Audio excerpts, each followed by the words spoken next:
எல்லாருக்கும் வணக்கம். நான் தான் உங்க விமல் வர்மன் பேசுறேன். எல்லா சொந்தங்களும் எப்படி இருக்கீங்க? நல்லா இருக்கீங்களா? எல்லாரும் நல்லா இருக்கணும், நல்லபடியா இருக்கணும் அப்படின்னு சொல்லிட்டு எல்லாம் அல்ல ஈசனையும் பெருமாளையும் வேண்டி விரும்பி கடறேன். ஓம் நம சிவாய நமக, ஓம் நமோ நாராயணர் நமக, ஜெய் ஸ்ரீராம், ஜெய் சத்ரியா. வன்னியகுல சத்ரிய சொந்தங்கள் விமல் வர்மனுக்கு ஸ்பான்சர் பண்ணணும் அப்படின்னு நினைச்சீங்கன்னா என்னுடைய கூகுள் பே நம்பருக்கு தாராளமாக ஸ்பான்சர் பண்ணலாம். உங்களோட இந்த ஸ்பான்சர்ஷிப் இந்த சமூகத்துடைய பண்பாடு, கலாச்சாரங்கள் மற்றும் வரலாறுகளை அடுத்த தலைமுறையீடு விதைக்க கண்டிப்பாக பயன்படும். நாம ரொம்ப காலமாகவே ஒரு சபதத்தோட இருக்கோம். என்ன அப்படின்னா, மாவீரன் அவர்களுடைய இறப்புக்கு பின்னாடி அவருடைய குடும்பம் எந்த மாதிரியான விஷயங்கள் செய்தாலும் ஒருபோதும் நாம விமர்சனம் பண்ண மாட்டோம் அப்படின்னு தள்ளி தள்ளி எல்லா விஷயங்களையும் போட்டிருந்தோம். ஆனா தற்பொழுது எல்லை மீறிய ஒரு பேச்சாக மனோஜ் அவர்கள் பேசி வச்சிருக்கிறாரு. யார் இந்த மனோஜ் அப்படின்னா, மாவீரன் காடுவெட்டியார் அவர்களுடைய ஒற்றை மகளை அவருடைய இறப்புக்கு பின்னாடி திருமணம் செஞ்சவர். மாவீரன் காடுவெட்டியார் அவர்களுடைய தங்கை மகனாக சொல்லப்படுது. இப்படி பார்க்கையில் மனோஜ் அவர்கள் உட்கார்ந்துக்கிட்டு பாமகவின் மீதும் பாமகவுடைய நிறுவனர் மருத்துவர் ஐயா அவர்கள் மீதும் அண்ணன் அன்புமணி ராமதாஸ் அவர்கள் மீதும் பலவிதமான விமர்சனங்களை பல சேனல்களில் வச்சுட்டு வந்திருந்தாரு. நம்ம அதையெல்லாம் பெருமளவிற்கு கடந்து தான் போனோம். ஏன் போனோம் அப்படின்றதுக்கு சில காரணங்களை என்னால் அடுக்க முடியும். ஒரே ஒரு மிக முக்கிய காரணம், மாவீரன் அவர்களுடைய முகம், அவர் மீது நாம எப்பொழுதுமே வச்சுட்டு இருக்கிற அந்த பாசம், அந்த பாசத்துக்காக மட்டும்தான் என்னவோ பேசிட்டு போட்டோம், நாம இதை விமர்சனம் பண்ணக்கூடாது அப்படின்னு சொல்லிட்டு கடந்து போயிருந்தோம். ஆனா மனோஜ் அவர்களுடைய பேச்சு பார்த்தீங்கன்னா மிக மிக கேவலமான முறையில் எல்லை மீறிய ஒரு பேச்சாக இருந்திருக்கு. மனோஜ் அவர்களுடைய தொடர்ச்சியான பல பேட்டிகளை தம்பி தினேஷ் அப்படின்னு சொல்லிட்டு ஒருவர் எனக்கு எடுத்து அனுப்பி, அண்ணா இதை நீங்க பேசியே தீரணும் அப்படின்னு சொல்லிட்டு கேட்டுக்கொண்டதுடைய விளைவாக இந்த காணொலியை பதிவு பண்றேன். மனோஜ், வன்னியர் சமூகத்துடைய பிரச்சனைகள், வன்னியருக்குள்ள இருக்கிற பிரச்சனைகள், இந்த சமூகம் அடுத்த தலைமுறை எந்த மாதிரியான பிரச்சனைகளை அனுபவிச்சுட்டு இருக்கு அப்படின்னு மனோஜுக்கு தெரிய வாய்ப்பில்லை அப்படின்னு நினைக்கிறேன்.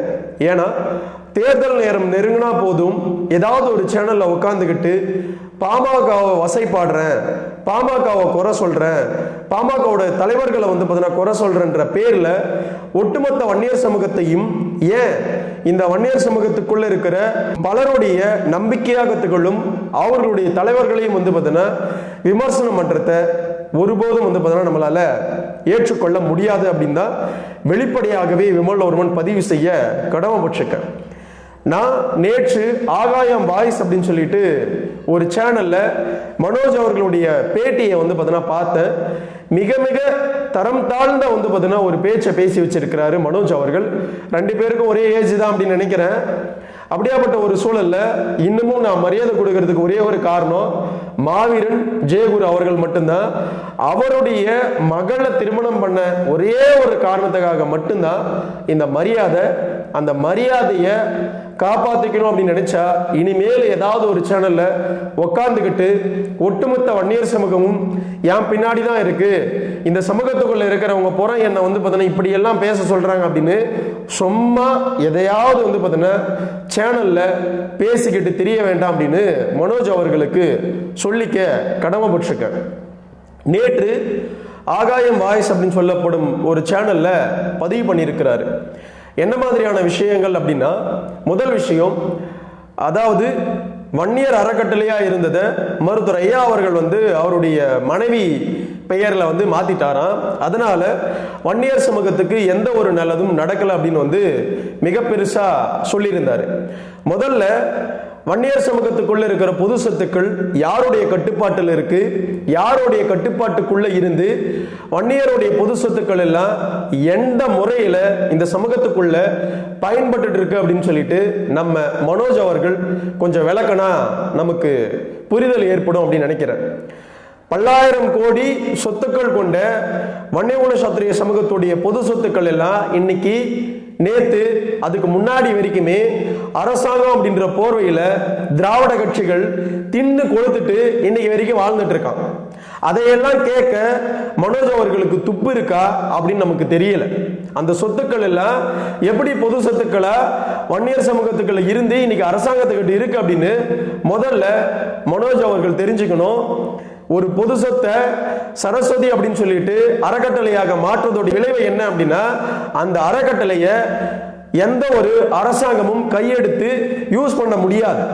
புரியுதுங்களா? எந்த முடிவா இருந்தாலும் நம்ம தான் எடுக்க முடியும். இன்னைக்கு வன்னியகுல சத்திரிய சமூகத்துடைய பொது சொத்துக்களை வன்னியர்கள் யாருமே முடிவெடுக்க முடியாது. அது தெரியுமா மனோஜ்? தெரியுமா? எந்த ஒரு முடிவு எடுத்தாலும் அரசாங்கம் அதற்கு பார்த்தீங்கன்னா ஒப்புதல் அளிக்கணும். ஒப்புதல் அளித்தால் மட்டும்தான் அது நிறைவேறும்.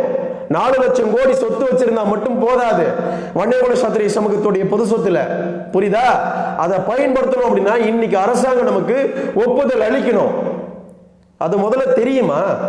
எதையுமே தெரிஞ்சுக்கிறது கிடையாது. வந்துட வேண்டியது, உட்காந்துக்க வேண்டியது. வன்னியருடைய பொது சொத்தை பார்த்தீங்கன்னா ராமதாஸ் அவர்கள் அபகரிச்சுட்டார் அப்படின்னு பேசிக்கிட்டு தெரியறதெல்லாம் எந்த மாதிரியான முட்டாள்தனம் சொல்லு பார்க்கலாம்.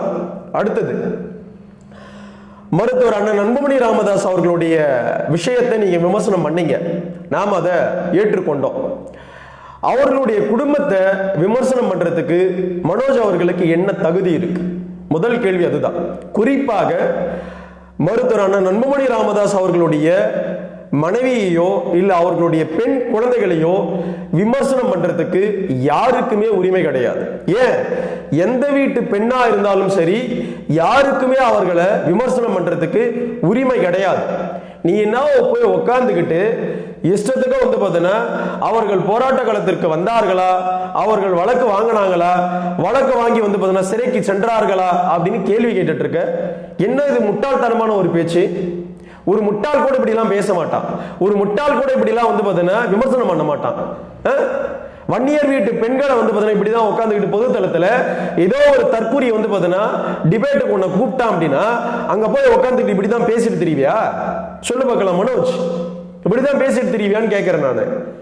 என்னது உன்னுடைய இந்த பேச்சால யாராவது ஒருவர், புரியுதா, அன்புமணி ராமதாஸ் அவர்கள் மீது மிகப்பெரிய பற்றுதல் கொண்ட யாரோ ஒருத்தர் அப்படியே திருப்பி மாவீரன் மகளை பார்த்தீங்கன்னா ஏதாவது ஒரு சின்ன வார்த்தை பேசிட்டாருன்னா அதெல்லாம் எங்களால் எப்படி ஏற்றுக்கொள்ள முடியும்? உன்னோடைய இந்த தற்கூரி பேச்சால இப்படி மாறத்துக்கான வாய்ப்புகள் அதிகமே. சொல்லு பார்க்கலாம், சொல்லு. எத்தனையோ போராட்டங்கள்ல எத்தனையோ சமூக விஷயத்துல மாவீரன் அவர்கள் பார்த்தீங்கன்னா சிறைக்கு போயிருக்கிறாரு. அந்த சிறைக்கு போயும் கூட ஒட்டுமொத்த வன்னியர் சமூகத்துக்காக இருந்துட்டு வந்தாரே ஒழிய அவருடைய குடும்பத்தை அவரு போராட்ட காலத்துக்கு எடுத்துட்டு வந்ததே கிடையாது. சொல்லு. முதல்ல மனோஜ், நீ ஆகட்டும் சரி, உங்களுடைய மனைவியா இருக்கிற மாவீரனுடைய மகளாக இருந்தாலும் சரி, தம்பி கனலரசன், இவங்க எல்லாருமே மாவீரனுடைய இறப்புக்கு பின்னாடி தானே இந்த சமூகத்துக்கு பரிச்சயம் தெரியும். உங்க ஊர் பகுதிகளில் வேணா தெரிஞ்சிருக்கும். ஒட்டுமொத்த வன்னியர் சமூகத்துக்கும் மாவீரனுடைய இறப்புக்கு பின்னாடி தானே நீங்க எல்லாம் தெரியும். சொல்லு பார்க்கலாம். அதற்கு முன்னாடி எல்லாம் உங்களை யாருன்னு இந்த சமூகத்துக்கு தெரியும். அந்த பரிச்சயம் ஏன் மாவீரன் அவர்கள் ஏற்படுத்தல? சொல்லு பார்க்கலாம். என்ன ஒரு கிரணத்தனமான ஒரு பேச்சு அன்புமணி அவர்கள் அவருடைய பிள்ளைகளை கூட்டிட்டு போராட வேண்டியதானே அப்படின்றதுல எந்த மாதிரியான ஒரு பேச்சு? உண்மையாக அவருக்கு மகன் இருந்திருந்தா கண்டிப்பா போராட்ட காலத்துக்கு கூட்டிட்டு வந்திருப்பாரு. என்னால உறுதியா சொல்ல முடியும். அவருக்கு இருக்கிறது மகள்களை எப்படி போராட்ட காலத்துக்கு அழைத்துட்டு வர முடியும்? சொல்லு பார்க்கலாம். அந்த வேலையை மாவீரன் அவர்களே செஞ்சது கிடையாது. நீ எப்படி அதை செய்யணும் அப்படின்னு சொல்லிட்டு அன்புமணிக்கு சொல்லிட்டு இருக்க. நீ சொல்லு பார்க்கலாம். கேளத்தனமா இல்ல? அடுத்த விஷயம், மாவீரன் அவர்கள் இருக்கும் பொழுது பாமக மிகப்பெரிய வலுவாக இருந்துச்சு. மாவீரன் அவர்கள் இருக்கிற வரைக்குமே கட்சி ஒரு கட்டுக்கோப்பாக இருந்துச்சு.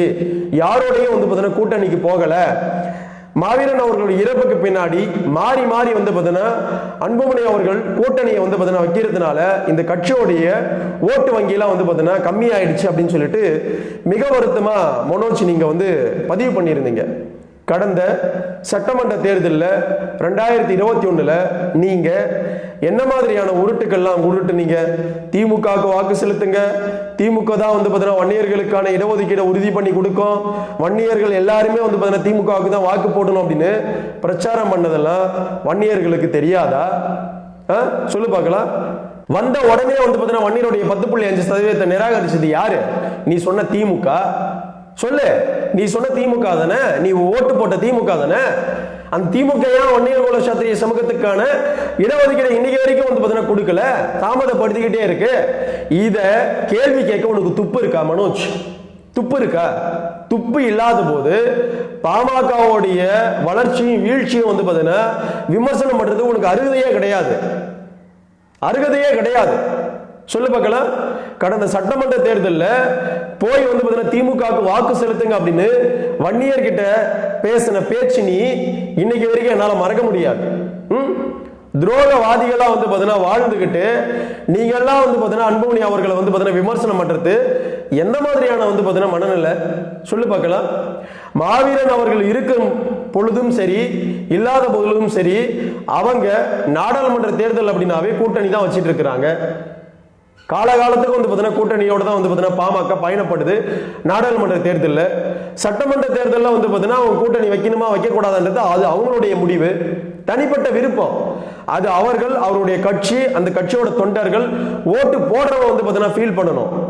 நீங்க தான் திமுகவுக்கு வந்து பார்த்தீங்கன்னா அனுதாபிகளா வாழ்ந்துட்டு இருக்கீங்களே. சொல்லு பார்க்கலாம். அப்படி இருக்கும் பட்சத்தில் திமுக இருக்கிற மனோஜ் அவர்களுக்கு என்ன பாமக மீது வந்து பார்த்தீங்கன்னா மிகப்பெரிய ஒரு அக்கறை? சொல்லு. அந்த அக்கறையே வேண்டியது கிடையாது. அடுத்ததா வக்கீல் பாலண்ணன் இன்னும் ஒருபடி மேல சொல்லணும் அப்படின்னா அவருடைய பகுதி மண் சார்ந்த ஒரு நபர் தான் பாலு அவர்கள். அவரை வந்து பார்த்தீங்கன்னா அந்த சேனல்ல உட்காந்து விமர்சனம் பண்ணியிருக்க. அதாவது ஒரு பெட்டி கேஸ் கூட வந்து பார்த்தீங்கன்னா பெறாத ஒரு ஆள் தான் பாலு. அந்த ஆளெல்லாம் வந்து பார்த்தீங்கன்னா வக்கீலா வச்சுக்கிட்டு பாமக வந்து பார்த்தீங்கன்னா தெரிஞ்சிட்டு இருக்கு அப்படின்னு சொல்லியிருக்கீங்க. எவ்வளவு கேவலமான வந்து பார்த்தீங்கன்னா ஒரு எண்ணம், எவ்வளவு ஒரு சிறுமைத்தனமான வந்து பார்த்தீங்கன்னா ஒரு பேச்சு. கேவலமா இல்ல? உன் மண் சார்ந்தவர் தொன்று தொட்டு பார்த்தா உனக்கு சொந்தக்காரனா இருப்பாரு பாலு அவர்கள்.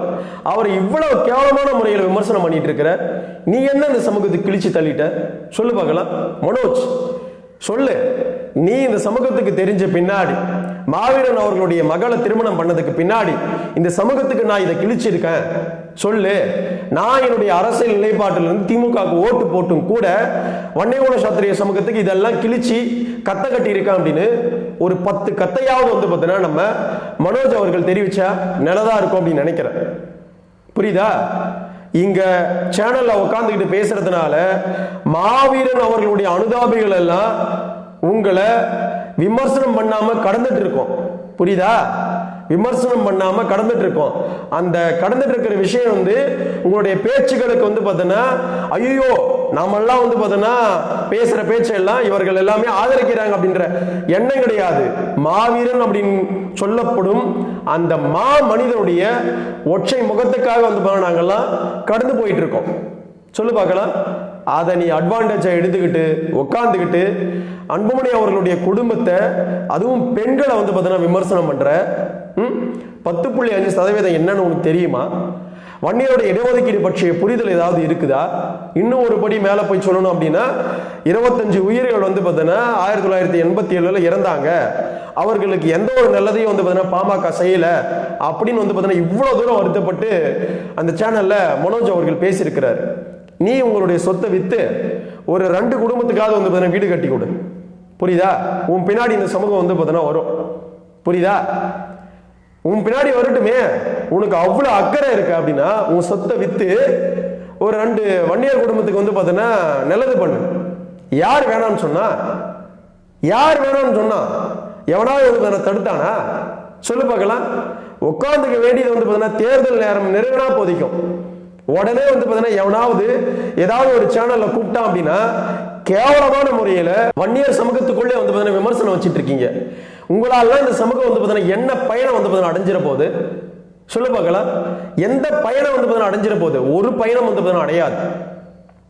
மாவீரன் அவர்களுடைய முகத்துக்காக வந்து பார்த்தீங்கன்னா நம்ம கடந்து கடந்து கடந்து கடந்து எல்லா விஷயத்திலையும் போனாலும் இன்னைக்கு மாவீரன் அவர்கள் இருந்திருந்தா கூட மனோஜ் அவர்களுக்கு செவிலே வச்சு போய் உட்கார ஓரமா அப்படின்னு சொல்லியிருப்பாரு.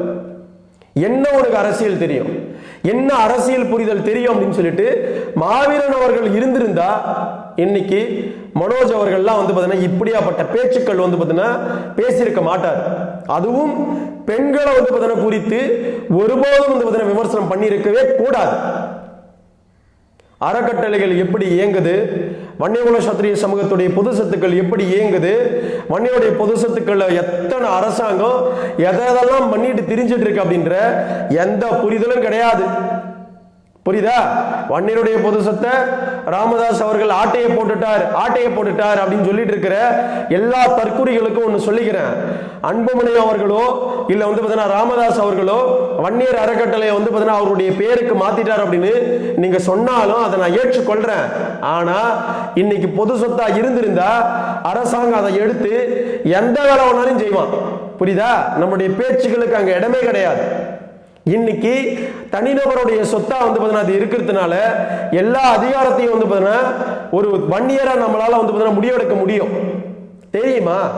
இதெல்லாம் தெரிஞ்சிட்டு வாங்க, தெரிஞ்சிட்டு இதெல்லாம் பேசுங்க.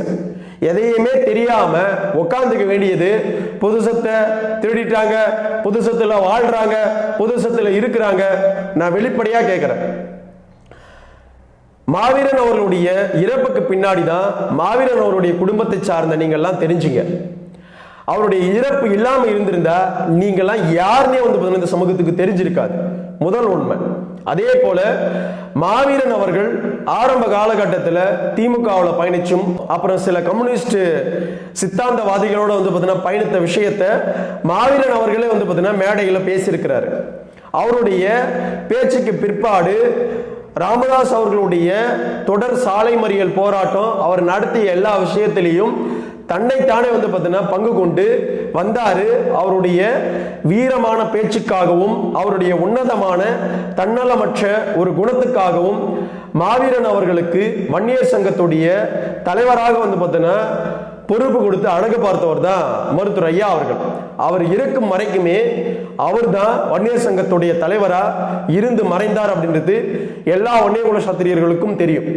விமர்சனம் பண்ணு, எதையெல்லாம் விமர்சனம் பண்ணணுமோ அதையெல்லாம் விமர்சனம் பண்றத விமலோர்மனை ஏற்றுக்கொள்வேன். இங்க விமர்சனத்துக்கு அப்பாற்பட்டவர்கள் யாருமே கிடையாது. ஆனா அதற்கும் ஒரு எல்லை உண்டு. புரியுதா? உன்னை போல தற்குறித்தனமா உட்கார்ந்துக்கிட்டு பேசுற இடத்துல ஒருபோதும் விமலோர்மன் இருக்கவே மாட்டேன். புரியுதா? இந்த சமூகத்துக்குள்ள மருத்துவர் ஐயா அவர்கள் செஞ்ச தவறுகளையும் நான் சுட்டி காட்டியிருக்கேன். மருத்துவர் அண்ணன் அன்புமணி ராமதாஸ் அவர்கள் செஞ்ச தவறுகளையும் சுட்டி காட்டியிருக்கேன். இப்படி ஏராளமாக இந்த சமூகத்துக்குள்ள இருக்கிற யார் தப்பு பண்ணாலும் நான் நேரடியாகவே சுட்டி காட்டியிருக்கேன். புரியுதா? என்னை பொறுத்த வரைக்கும் சமூகத்துடைய நலன் மட்டுமே மிக முக்கியது. புரியுதா? அதையெல்லாம் தாண்டி சமூகத்துடைய ஒற்றுமை, அந்த ஒற்றுமை நம்மளால மட்டும்தான் விதைக்கப்படும். புரியுதா? வன்னியர் வீட்டு பெண்களையோ வன்னியகுல சத்திரிய சமூகத்தில் இருக்கிற மற்றவர்களையோ விமர்சனம் பண்றத யாரா இருந்தாலும் தவிர்க்கணும். புரியுதுங்களா? அது பாமகவை சார்ந்தவர்களா இருந்தாலும் தவிர்க்கணும்.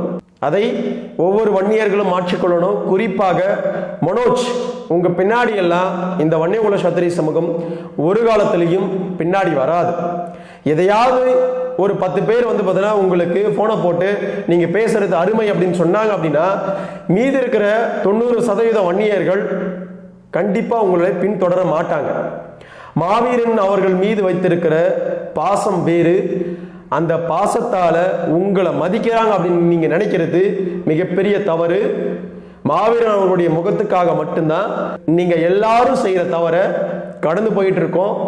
அந்த கடந்து போற விஷயத்தையும் நீங்க உடைச்சிருக்கீங்க. அதை மீண்டும் மீண்டும் பார்த்தீங்கன்னா மனோஜ் அவர்கள் தொடர்ச்சியா செஞ்சுட்டே இருந்தா இனிமேலாம் பாரபட்சமே கிடையாது. நீ எந்த வீடியோ போட்டாலும் சரி அதற்கு எதிரான ஒரு காணொளி கண்டிப்பா பதிவு பண்ணுவேன். அது தப்பா இருக்கும் பட்சத்துல, புரியுதா? தப்பா இருக்கும் பட்சத்துல விமலோர்மன் கண்டிப்பாக பார்த்தீங்கன்னா நான் உனக்கு எதிராக காணொலியை பதிவு பண்ணுவேன், விமர்சனம் பண்ணுவேன். உனக்கு விமர்சன ரீதியா எவ்வளவு உரிமை இருக்கோ அதே விமர்சனம் விமலோர்மனுக்கும் இருக்கு, சக வன்னியருக்கும் இருக்கு அப்படின்னு என்னால உறுதியா சொல்ல முடியும். விமர்சனங்கள் சரியானதா இருக்கணும், சரியான முறையில் இருக்கணும், சரியான நேர்த்தியான விமர்சனமாக இருக்கணும். தனிநபர் தாக்குதலோ தனிநபருக்கான விஷயங்களோ இருக்கவே கூடாது அப்படின்னு மனோஜ் அவர்களுக்கு சொல்லிக்க விரும்புகிறேன். அதை நீங்க எடுத்துப்பீங்க அப்படின்னு நம்புறேன்.